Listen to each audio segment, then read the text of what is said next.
2021 சட்டமன்ற தேர்தலை விட இந்த தேர்தலில் திமுக கூட்டணிக்குள்ள அதிக சலசலப்பு இருக்கா? தேமுதிக வரவு, காங்கிரஸுக்கு அதிக தொகுதிகள் ஒதுக்கீடு செய்யப்பட்டது, ரெண்டும் மற்ற கூட்டணி கட்சிகளை இந்த மாதிரியான நெருக்கடிக்கு உள்ளாக்கியிருக்கா? அதிக தொகுதிகளை கேட்டு பெறணும்னு இல்லை, இந்த எலெக்ஷன்ஸ் திமுகவுக்கு ரொம்ப முக்கியமான எலெக்ஷன். ஏன்னா 5 வருடம் ஆண்டு விட்டு நீங்கள் அடுத்த 5 வருடம் மக்கள்கிட்ட போகும்போது உங்களுக்கான ஒரு எதிர்ப்பு மனநிலை மக்கள்கிட்ட இருக்கும், ஆன்டி இன்கும்பன்சி இருக்கும். ஸோ அதை தாண்டி நீங்கள் ஒரு பாசிட்டிவான ஓட்டு வாங்க வேண்டிய கட்டாயம் இருக்குது. அப்போது you have to see that ஒரு ஈவென்ட்ஸ் ஒரு ஓட்டு கூட இம்பார்ட்டன்ற முறையில் தான் நீங்கள் விஷயத்தை அணுகணும் ஆக்சுவலாக. அதனால தான் அவங்க எஸ்ஐஆர்லேருந்தே ரொம்ப கேர்ஃபுல்லாக இருக்காங்க. எல்லாமே மைக்ரோ லெவலில் கீழே போகிறாங்க, வேலை செய்கிறாங்க. திமுக தான் வேலை செய்யுது, கூட்டணி கட்சிகளுக்காக வேலை செய்கிறது திமுக தான். ஆனால் கூட்டணி கட்சிகள் பலம் தான், ஆனால் வேலை செய்கிறது யாருன்னு பார்த்தீங்கன்னா திமுக தான் வேலை செய்யுது பெரும்பாலும். அது ஓப்பனாகவே நீங்கள் தேர்தல் அன்றைக்கி போனீங்கனாலே தெரியும். சிபிஎம் சிபிஐ தோழர்கள் இருப்பாங்க, விடுதிசிகா சில இடத்துல இருப்பாங்க. காங்கிரஸ்லாம் நீங்கள் பூத்திலலாம் பார்க்குறது ரொம்ப ரேரான விஷயம். ஸோ அவங்க வேலை செய்கிறாங்க. ஆனால் அதுக்குன்ட்டு உரிய மரியாதை அந்த கூட்டணி கட்சிகளுக்கு கொடுக்க வேண்டிய கட்டாயம் இருக்குன்றதை நம்ம மறுக்கலை. ஆனால் இப்போ நான் சொன்ன மாதிரி அவங்க ஒவ்வொரு ஓட்டும் இம்பார்ட்டன்ட் அப்படின்ற போது ஒவ்வொரு சீட்டு இம்பார்ட்டன்ட் அப்படின்னு பார்க்குறாங்க, வின்னபிலிட்டி பார்க்குறாங்க. ஒவ்வொரு சீட்டு இம்பார்ட்டன்ட் பார்க்கும்போது ஒவ்வொரு சீட்டையும் அவங்க எக்ஸ்ரே எடுத்து வச்சுருக்காங்க. ஒவ்வொரு 234 தொகுதிகளிலும் திமுக எக்ஸ்ரே எடுத்து வச்சுருக்காங்க. அங்கே யார் பலமாக இருக்காங்க, ஒரு 4 தேர்தல் அங்கே என்ன நடந்தது போன்ற விஷயங்கள்லாம் எடுத்து வச்சு தான் அவங்க பேசுகிறாங்க. கூட்டணி கட்சிகள்கிட்ட பேசும்போது அவங்க எல்லாம் ஒரு வரலாறு வச்சு தான் அவங்க விஷயத்தை டிசைட் பண்ணுறாங்க. ஆக்சுவலாக சும்மா ஏனோ தானோ இவருக்கு போன வாட்டி 6 கொடுத்தோம், 2 தான் ஜெயிச்சார், இந்த வாட்டி 4 கொடுக்கணும், அந்த ஆஸ்பெக்டில் அவங்க டீல் பண்ணுற மாதிரி தெரியல. ஒரு பேக்ரவுண்ட் நோட்டோட தான், பேக்ரவுண்ட் டேட்டாவோட தான் அவங்க டீல் பண்ணுறாங்க.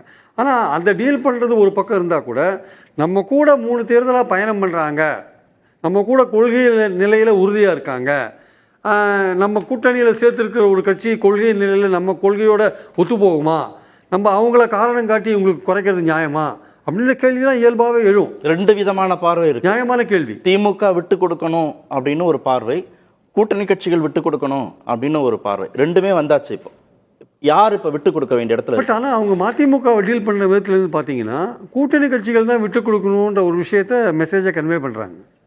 திமுக பார்த்தீங்கன்னா 4 சீட்டில் 1 சீட் தான் நீங்கள் தனி சிம்பலில் போட்டி போடணும், 3 சீட் உதயசூரியன். அப்போ மதிமுக முதல்ல ஐயூஎம்ல கூப்பிட்டாங்க, அதுக்கு 1 சீட்டை குறைச்சாங்க, 2 சீட் கொடுத்தாங்கன்னும் போது நம்ம பேசினது என்னென்னா ஒரு இண்டிகேஷன் கொடுத்துருக்காங்க, திமுக கூட்டணி கட்சிகளை குறைச்சிக்கணும், அதுக்கு தான் ஐயூஎம்ல முதல்ல கூப்பிட்டாங்க அப்படின்னு சொன்னோம்.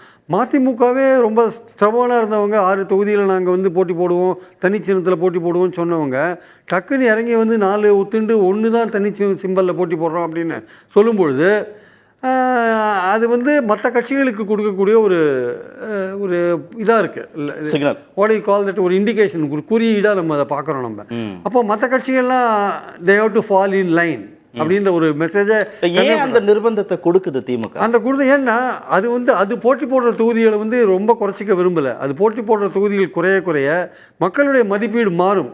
150 தொகுதிகளில் 155 தொகுதிகள்லாம் போட்டி போட்டாங்கன்னா அது வின் பண்ணுறதுக்கான வாய்ப்புகள் 117 தொகுதிகள் பெறுவதற்கான வாய்ப்புகள் குறையுது இல்லை. அதுதான் அங்கே பிரச்சனையாக இருக்குது ஆக்சுவலாக. அதனால் அவங்க 170 188 தொகுதிகளில் போன வாட்டி போட்டி போட்டோம், மிஞ்சி போனால் இந்த வாட்டி 175க்கு குறையக்கூடாது அப்படின்ற எண்ணத்தில் அவங்க வேலை செய்கிறாங்கல்ல. அது அவங்களுடைய பார்வையிலேருந்து கரெக்டாக இருக்கலாம். தேமுதிக வரவும் காங்கிரஸுக்கு அதிக தொகுதிகள் கொடுத்ததும் ஒரு காரணமா? இல்லை, அது ஒரு காரணம்னு சொன்னால் கூட அதுவே ஒரு காரணம் கிடையாது. ஏன்னா நீங்கள் அந்த நம்பர்ஸை மட்டும் அப்படி நீங்கள் பார்க்கக்கூடாது. ஆக்சுவலாக நம்மளோட யார் உறுதியாக இருக்காங்க அவங்கள நம்ம எப்படி அரவணைச்சிட்டு போகிறோம். ஸ்டாலின் இந்த 3 எலெக்ஷன்ஸாக ரொம்ப பிரமாதமாக தான் அரவணைச்சிட்டு போனார்.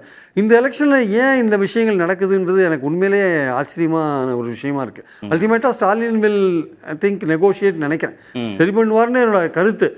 சரி பண்ணலைன்னா இதோடைய பாரதூரமான விளைவுகளை ஸ்டாலின் தான் அனுபவிக்கணும். அதனால் சரி பண்ணுவார்ன்றது என்னுடைய எதிர்பார்ப்பு. ஏன்னா விசிகாவோ சிபிஎம்மோ சிபிஓ எண்ணிக்கையை காமிச்சு இந்த கூட்டணி விட்டு போகிறவங்க கிடையாது. அவங்க ஒரு கொள்கை உறுதியோடு இருக்காங்க. ஆனால் அவங்க கொள்கை உறுதியோடு இருக்காங்க, இவங்களை எப்படி வேணாலும் டீல் பண்ணிக்கலாம்னு திமுக நினைச்சாங்க, அது தப்பு. ஸோ அந்த இடத்துல தே have to be very careful. நம்ம நம்மளுடைய நீண்ட நாட்கள் நம்ம கூட இருக்கிற கூட்டாளிகளை நம்ம புதுசாக வரவங்களுக்கு கொடுக்குற ஒரு விஷயங்களை அந்த காரணமாக காமிச்சு அவங்கள குறைக்கக்கூடாது அப்படின்ற ஒரு விஷயத்தை திமுக நினச்சி பார்க்கணும். ஏன்னா ஒரு வெற்றியோ தோல்வியோ நம்ம கூட இருக்காங்க. உங்கள் கவர்மெண்ட் மேலே எவ்வளவோ பிரச்சனைகள் இருக்குது, அந்த பிரச்சனைகளெல்லாம் தாண்டி தான் அந்த கட்சிகள் உங்கள் கூட இருக்குது. அந்த பிரச்சனைகளெல்லாம் அதிமுகவும் பாஜகவும் பேசிட்டு இருக்கிறத நம்ம பார்க்குறோம். அவங்க அதை பற்றி வாயை திறக்காத இருக்கிறதையும் நம்ம பார்க்குறோம். அப்போது ஒரு ஸ்டெட்ஃபாஸ்ட்டாக உறுதியாக இருக்கிற ஒரு கூட்டணி கட்சிகள், அந்த கட்சிகளுக்கு நீங்கள் வின் பண்ணணும், நம்ம கூட்டணி வின் பண்ணணும், ஐயா நீங்கள் 4 இடம் வாங்கிக்கோங்க, போன வாட்டி 6 வாங்கி 2 தான் வின் பண்ணீங்க, இந்த வாட்டி 4 வாங்கி 3 வின் பண்ணுறதுக்கான சான்ஸ் உங்களுக்கு இருக்குன்னு நீங்கள் அவங்களை கன்வின்ஸ் பண்ணுறீங்க. பட் ஆனால் அவங்க கன்வின்ஸ் ஆகலைன்ற போது கூட 1-2 கொடுத்து அவங்களை கன்வின்ஸ் பண்ண வேண்டிய கட்டாயத்துக்கு நீங்கள் தள்ளப்படுவீங்க. அதை நீங்கள் எந்த அளவுக்கு விட்டு கொடுக்க வேண்டிய இடத்துல தான் திமுக இருக்கு, கொடுக்க வேண்டிய இடத்துல திமுக தான் இருக்குது. ஆனால் அதுக்குன்னு இவங்க அதே ஒரு அதை சாக்கா வச்சுட்டு ஒரு கூட்டணியில் ஒரு காங்கிரஸ் ரொம்ப டேமேஜ் பண்ணிட்டாங்க சார். ஸோ காங்கிரஸ் பண்ண டேமேஜை அது சரி பண்ணி ஓரளவுக்கு கொண்டு போகும்போது திருப்பி சிபிஎம் சிபிஐ விடுதலை சிறுத்தைகள் அவங்க ஏதாவது ஒரு டேமேஜ் பண்ணாங்கன்னா இப்போ எலெக்ஷன் வேறு அனௌன்ஸ் பண்ணிட்டாங்க, இது மக்கள் மனசில் பளிச்சு நிற்கும். இப்போ அதிமுக கூட்டணியில் பேச்சுவார்த்தையே இன்னும் ஆரம்பிக்கலை, அதில் என்ன போகிறதுனே தெரியல. அது தினகரனை கேட்டால் எனக்கு பிஜேபி தான் கொடுக்கணுன்றார். அங்கே 2 அலையாகவே இருக்குது. உண்மையிலேயே ஒரு இலையில் பாஜக தினகரன் இருக்குது, ஒரு இலையில் பார்த்தீங்கன்னா அதிமுக பாமக இருக்குது. ரெட்டையிலை உண்மையிலேயே ரெட்டையிலையாக பிரிஞ்சிருக்கு. ஆக்சுவலாக அங்கே என்ன நடக்க போகுதுன்னு நமக்கு தெரியாது. ஆனால் இப்போ இங்கே நடக்கிற விஷயங்கள் திமுக ஒரு கோஹரண்ட்டாக இருக்கிற ஒரு யூனிட்டில், ஒரு அலையன்ஸில் இந்த மாதிரியான விஷயங்கள் நடக்கும்போது நமக்கு யோசனையாக இருக்குது. அதிமுக கூட்டணியில் பார்த்தீங்கன்னா தாவேகா வருமா வராதா, அது தாவேக்காக தான் வெயிட் பண்ணுறாங்க அப்படின்னா, அது தாவேக்கா வருமா வராதுன்றது இப்போ வன்னி சார் சொன்ன மாதிரி அதிமுகவே இப்போ வேண்டாம்னு சொல்லுவாங்க போட்டுக்கு போக பார்த்தா. ஏன்னா இது கூட்டணி ஆட்சின்ற ஒரு இடத்த நோக்கி போகும்போது திமுக அணிக்கு வெற்றி பெறத்துக்கான வாய்ப்புகள் ரொம்ப அதிகம். அது கூட்டணி ஆட்சின்னு சொன்னாலே தமிழ்நாட்டு மக்கள் வேற மாதிரி திங்க் பண்ணுவாங்களான்ற ஒரு எண்ணம் இருக்குது ஆக்சுவலாக. ஸோ அதனால் திமுக இன்னும் கொஞ்சம் கேர்ஃபுல்லாக இருக்க வேண்டிய அவசியம் இருக்குது. அவங்களுக்கு இல்லை கூட்டணி ஆட்சினா வேற மாதிரி திங்க் பண்ணுவாங்கன்னா, கூட்டணி ஆட்சி வேண்டாம் திங்க் பண்ணுவாங்க. தமிழ்நாட்டு மக்கள் கூட்டணி தான் ஒத்துக்க மாட்டாங்கன்றதான் பாயிண்ட்.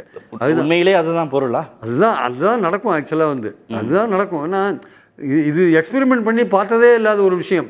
அது சொல்லி 1980 ரொம்ப வருஷத்துக்கு முன்னாடி 50 வருஷத்துக்கு முன்னாடி சொல்லி ஃபெயிலான ஒரு எக்ஸாம்பிள் அங்கே இருக்கிறதுனால எல்லாருமே ஒரு கூட்டணிக்கு தலைமை தாங்கிற முக்கியமான கட்சி ரொம்ப குறைவான இடத்துல போட்டி போடும்போது மக்கள் அதுக்கு ஓட்டு போட மாட்டாங்க. 2011 119 இடத்துல தான் திமுக போட்டி போட்டுது, தோத்தாங்கன்றதை நம்ம பார்த்தோம்ல. அதனால குறைவான இடங்களில் போட்டி போடுறது ஒரு சிக்கலான ஒரு விஷயமா இருக்காது. என்னுடைய பாயிண்ட் என்னன்னா திமுக அணி வலிமையாக இருக்குது, அது எல்லோரையும் சேர்த்து கொண்டு வின் பண்ணுறதுக்கான ஒரு திசையை நோக்கி போயிட்டுருக்கு.